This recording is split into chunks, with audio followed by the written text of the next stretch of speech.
What's up, you guys? It's Low Beauty Demon. I am back with more internet BS. We are doing an update on the creep show situation now because it's a never-ending spiral. You really can't. It's a rabbit hole. It's a lot to go down, and once you start reading about one thing, it's like 15 other things start popping up. So we're gonna cover a little bit of everything that I've been seeing ever since I made my first video. So there's been a lot of responses.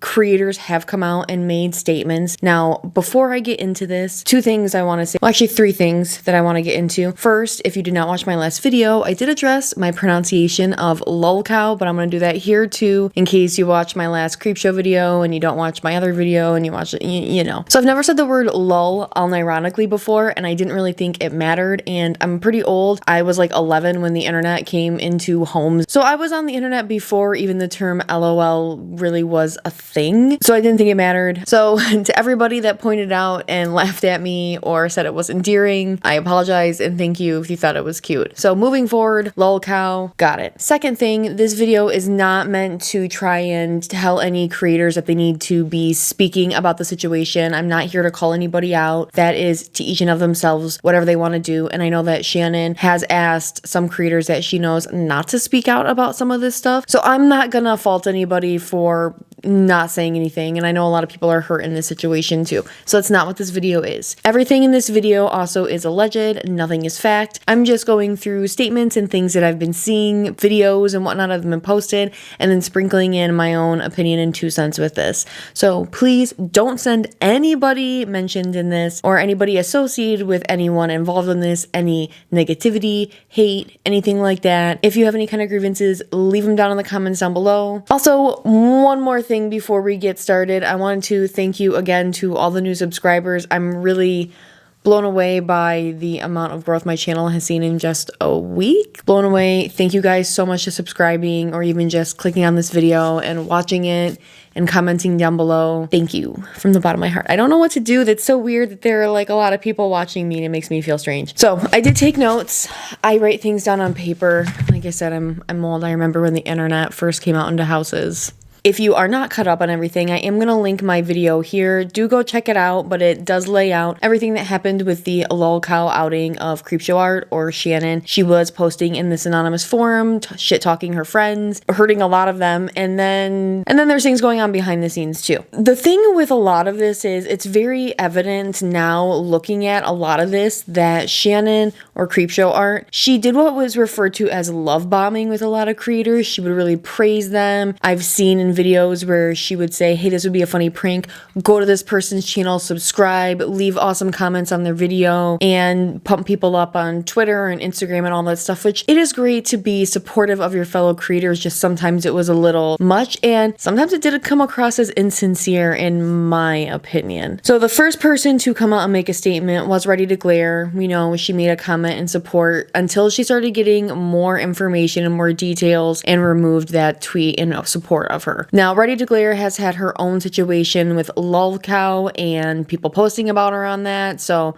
I can totally understand the hurt that she's been going through. In that meantime, though, she didn't really post a lot. She did post that she was feeling under the weather in a community post and that she would return back to her regular posting schedule soon. Actually, within the past 2 hours, I saw somewhere, and I'll find a screenshot. I know I took a screenshot and I'll post it here. She did say she was going to be posting a video tomorrow. I'm very curious to see that, and I might do a reaction to that too if you guys are interested. I feel like Ashley Lily has been the most vocal in public. Ashley Lily was one of the first people to respond with this Creepshow Art situation, and I could tell, you know, everybody could tell that it really hurt her because her and Shannon were pretty close. So she did put out a couple of tweets. Ashley Lily has tweeted since she initially had her whole statement come out about how Shannon didn't want them speaking on anything and how it was very hard for her to believe Shannon because she was shutting her out. And she says that with talking with other people behind the scenes, they are finding lots of inconsistencies with what she said. For example, she says Shannon told her that she's had lolcow on the blockchain and hasn't been able to even view the site for a long time. But somebody else is stating that she did tell them she's been actively browsing on it within the past like 3 months. So they are having, there's a lot of chatter going on behind the scenes. And once again, just because I'm saying people are talking about it privately does not mean I think that they need to be coming out about it publicly. Everybody has their own relationship with Shannon. Some of these people consider her friends and confidants, and they've known her, and I'm sure a lot of these people are really questioning, was anything genuine with her? So Nicholas Diorio is a commentator who Creepshow has been friendly with. I've seen her, maybe not in his live streams, but I've seen her in front of his live streams that maybe he's been actively in the chat too, and I think I've seen them in chats before together, but I digress. But he did make basic tweets about the situation saying, you know, she asked us not to defend her. What else am I supposed to do? I'm not asking you guys to like not shit talk her, but I'm not gonna shit talk her. Of course, he stupidly tweeted pictures of her private Instagram story and didn't know that it was her private Instagram story, apparently. Now, this came out pretty quickly after her community post, too. Repzilla and Tamimi both made statements, but these were days after a lot of other people had made any kind of statement whatsoever. But Tamimi did say she is getting personal attacks against her family because of the situation, and that's not fucking right because, first of all, Tamimi has nothing to do with this really, and sure as hell her family doesn't have anything to do with this either. So if you're one of those people, stop. This literally has nothing to do with them whatsoever. And then Nani did actually comment on my video, who I actually subscribed to Nani and found them through Creepshow because they were constantly talking about them and building them up, and I was like, yeah, let me check this person out, and I really enjoyed some of their content. So they said they were rather close and that they'd been helped out a lot when they were going through stuff, and they didn't really want to believe this, but then their boyfriend, who's in IT, actually was like, I mean, let me explain all this to you. So it's really heartbreaking that people's friends are finding out the truth. I feel like a lot of these people are finding it out just like we are. So we can't be holding them accountable when they really didn't have anything to do with this. Then Omnia and then Kai was featured in one of Omnia's videos. Now this is where everything starts to get interesting because I do watch a little bit of the art community and some of the art commentary community, and there was a whole situation with Hopeless Peaches that some people have been talking about. This situation kind of made me side-eye Creepshow art a little bit in general, but it also did bring some of these other people onto my radar, some of them being Omnia and Kai, who are both great creators. They are both really soothing to listen to, first of all, and they make great content. Omnia came out with a part 1 first, just putting out all the lolcow stuff, and then in the second one they talked about more opinionated stuff, how they felt. One person I was really surprised did make 2 videos at this point was Tipster, who is friends with Nicholas Diorio and part of that whole crew, and I didn't expect to make a video, but he has made a few public statements as well. He's kind of the same boat as everybody else. This doesn't make sense. And of course, Without a Crystal Ball had to make a video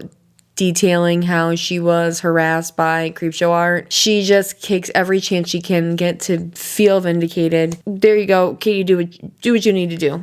Have at it, girl. Great job. Cringy made a short video kind of outlining the basics, but really getting to the core of this, which was why. Why did this happen? What was this about? Because it made Cringy question every situation they'd have with Creepshow. Was anything that we had genuine? Cringy said they weren't really close friends with Creepshow or anything, but it still just made them second guess everything. With a lot of these creators that I've mentioned, you can tell they're very conflicted about talking about this because she was a friend or somebody that helped them in a time of need, so it's hard for them to determine, like, was anything that happened with us real? I mean, think about, you have a friend and all of a sudden you're questioning every interaction you've ever had with them. Like, it would be a definite mindfuck for sure. One video that I did like came from Just a Robot, who is another creator that I did find through the Hopeless Peaches situation, and Just a Robot is actually pretty critical of Creepshow art and kind of always has been, and it's been something that I found kind of refreshing. Now, I don't agree with every take that he has, I'm just gonna say that right off the bat, but I don't have to agree with everything a creator says, as long as they're not being a shitty, heinous person and hurting people. And he does point out the fact that, one, if this was happening to somebody else, Shannon, Creepshow art, would not really give a shit if it was happening to them. She might even be dogpiling on them, and she's a pretty harsh critic. And it is quite interesting that she is friends with a lot of commentators, because then it does create a conflict of interest there. So I just thought that was interesting that he pointed it out. And then the serious allegations start coming out. Hopeless Peaches was somebody who was centered in a harassment campaign against Creepshow Art. Like I said, I think I said in the previous video, I may have said in this video, I can't remember, but this Hopeless Peaches situation, it was very convoluted.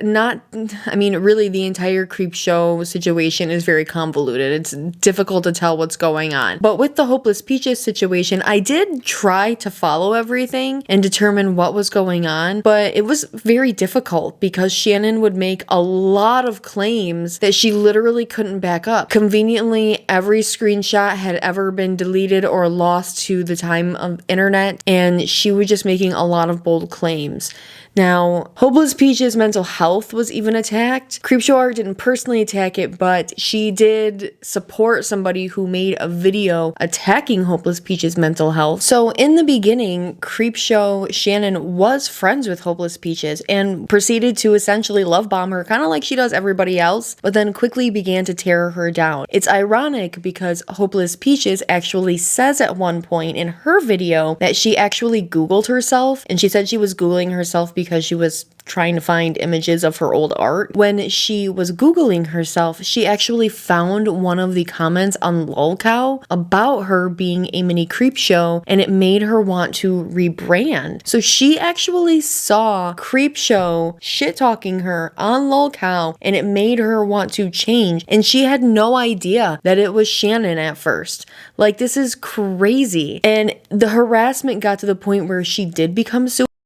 Another creator, Harley TBS, actually was making a documentary about this situation, and he has also come out with a video as well. He was making a whole video about the Creepshow Art and Hopeless Peaches situation, and when he found out that Hopeless Peaches was he reached out to Creepshow Art because he had been in contact with her. Creepshow actually reached out to Hopeless Peaches and proceeded to tell her, how great she was. And, I would assume was probably partially helpful, responsible for her not going through with that. But it's just interesting that she was part of a lot of the harassment that was going on behind the scenes. And then she was acting like this, probably to look good for Harley TBS and the documentary he was making, because of course, who doesn't want to look good for a documentary? Maybe Gabby Hanna doesn't care about that.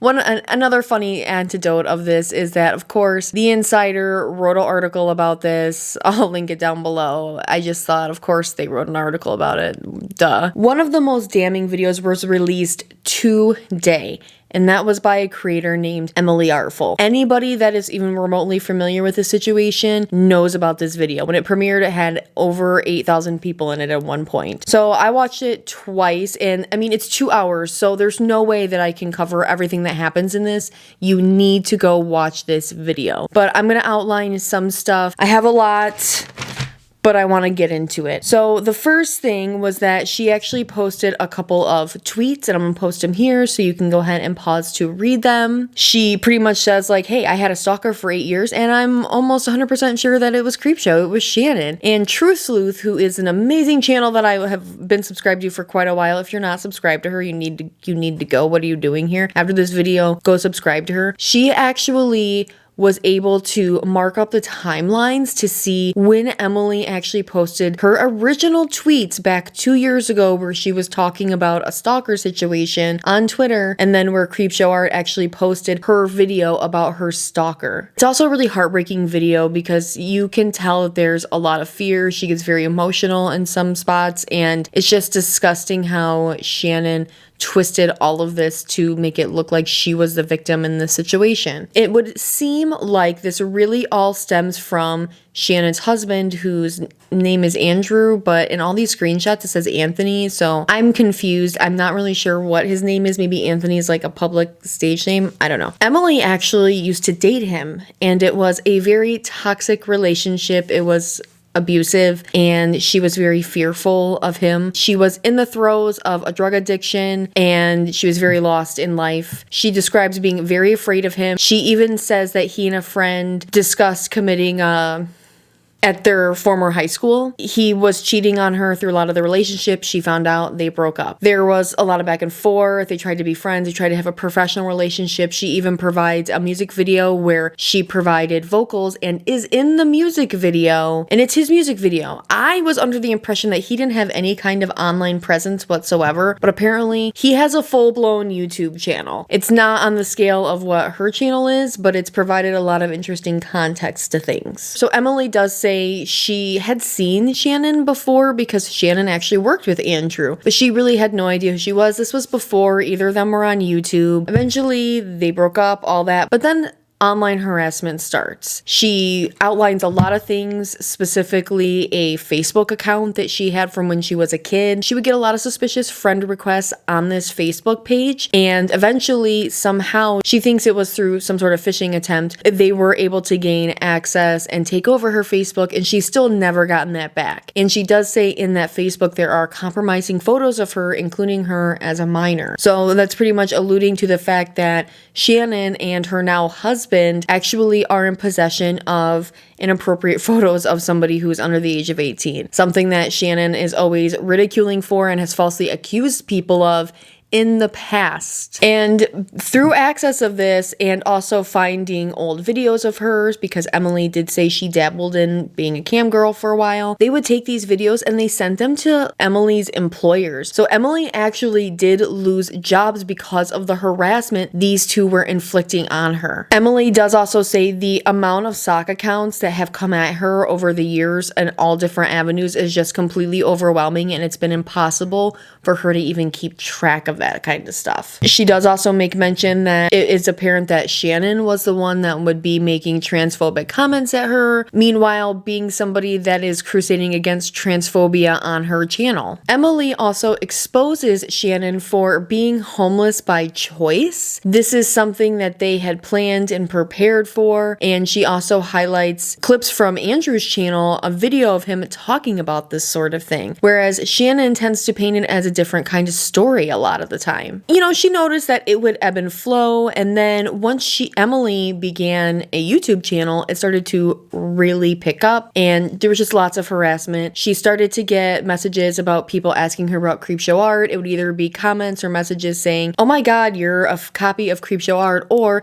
"Have you seen Creepshow art? She is copying you." So eventually, not knowing who Creepshow art was, that she was Shannon, that she was dating her ex, she did reach out to her, and in a very nice way said, "Hey, I don't know, this is probably coincidence, but our stuff is really similar." And she said it was a very good conversation. They were very cordial and everything. Then the harassment continued, and sometimes it would pick up. It would seem sometimes maybe as Shannon was targeting other people, the harassment would die down. In 2017 is when Emily started actually keeping screenshots and records, because at this point she just wanted this stuff to go away. She had been starting to consult with police and attorneys, and they said, you need receipts. We need receipts. And then a lot of this came to a head when she started receiving Snapchats from a burner account of Andrew's, alluding to the fact that he was in the city that she lived in. He was posting pictures to her, making it seem like he was in her town square. I don't think he was actually there. I think she did state in the video it seemed like he wasn't, but he was being very cryptic when she would ask if he was in the area, and it scared her. She feared for her life. She had a weapon. She even, I think at one point, let him know, like, "Look,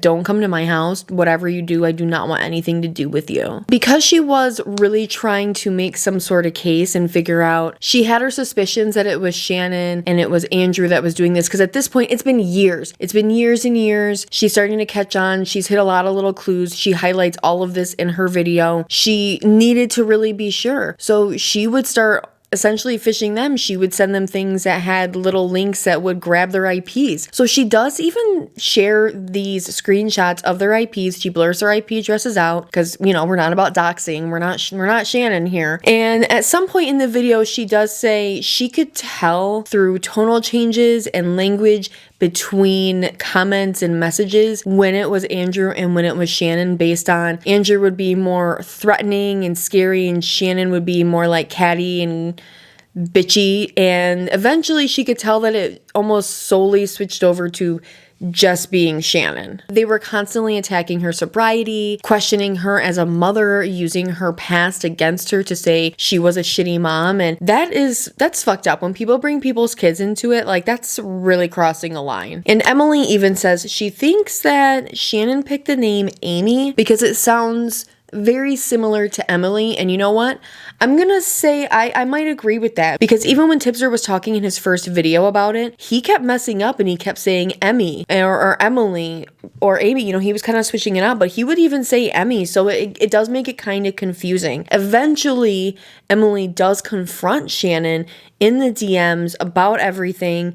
And Shannon is like super compliant. She's like, oh my God, it's not us. We didn't do that. And she even agrees to taking a restraining order and everything. And Emily says after this conversation, it all stopped. Like, no more. There was no more harassment at all. So, of course, from the outside, it would make one think, well, yeah, that must have been Shannon and her husband if they agreed to take a restraining order to prove that it wasn't them, and then it just stops. Kind of suspicious. I 100% highly recommend you go watch Emily's video. I'm linking a lot of videos down below that I've talked about. I want you guys to check them all if you have time. I watch a lot of them on like 1.5 speed because there was a lot to go through, and Emily herself even says you should probably watch this on 1.5 speed. At this point, I really feel like there's no denying that this is Shannon. Now, I know there's always some sort of shred of possibility that this is not her, but Emily's video lining up the facts in relation to what Creepshow has said about her stalker in the past, it's very obvious